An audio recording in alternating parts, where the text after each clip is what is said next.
another show we didn't really like very much, at least for the first season, Space Force.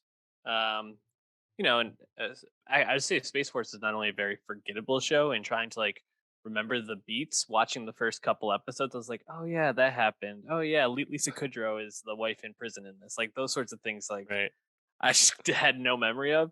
But the show just wasn't funny. I mean, for Exactly. a comedy show to basically have the batting average that this did in terms of jokes is pretty sad, especially with the talent. Obviously Steve Carell, potentially the most famous Mhm. sitcom character of the last 20 years with Michael Scott, but even like Ben Schwartz, Jimmy O Yang, like Yeah. there's talent here for the laughs. Just wasn't hitting for whatever reason. We both got to watch at least the premiere of season two. I got through episodes. You got through one.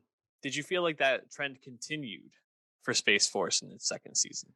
I mean, again, only saw one episode, but I mean, overall, yes. I think just the general issue with Space Force, like you said, it's a workplace comedy that isn't very funny.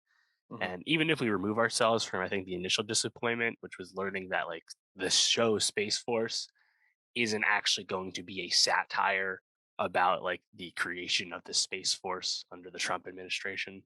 If we recall, that's how the show got invented. Netflix was like, let's make a show about this as soon as possible. And Greg Daniels was like, cool, let's do it. And that's what they did. But it doesn't actually like have any kind of comment about stuff, which is fine. It doesn't need to be like that, even if there's like consistent references to like real life figures. Like Schwartz is Scaramucci, his name. You can't escape it with his name in the show, but it doesn't go that far. So it's just going to be a workplace comedy, which should be familiar to fans of Steve Carell, like you said. But it's just not witty, not laugh out loud raunchiness like Danny McBride stuff. Like it's not much of anything to me. And I like a lot of this cast a lot. Like I'm really happy to see Jimmy Yo Yang just doing something else. Cool, great. Diana Silver's definitely someone to watch for sure, but like it's just not fun. And I think a lot of the stuff with Naird in season one, he was just such an unlikable protagonist that it's gonna take a lot for season two to I think change minds. I don't know, like, but like if I mean, the show is just funnier, like it would forgive a lot of sins.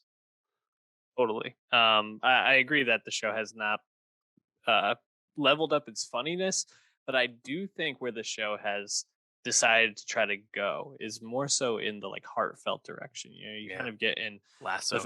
yeah, in the first episode you get them basically looking at the events of the finale of the second or of the first season, and at the end you kind of get Naird getting off the hook for whatever reason, and that it's kind of shown that everybody on his team just loves him, thinks he's a great guy, really Mhm. rides for him. And I feel like the show didn't really have as much of that like heartfelt stuff in the first season. And so kind of going back and trying to see like why would they have kind of made this turn in the second season? I think one, it makes a lot of sense if your batting average with the jokes isn't great to try to at least make it something that feels good for people to sit down and watch, give them something to latch on to. And then the first episode was written by Steve Carell, so I think that makes sense. I think he's kind of known for having that like heartfelt perspective with some of the episodes he worked on in the Office.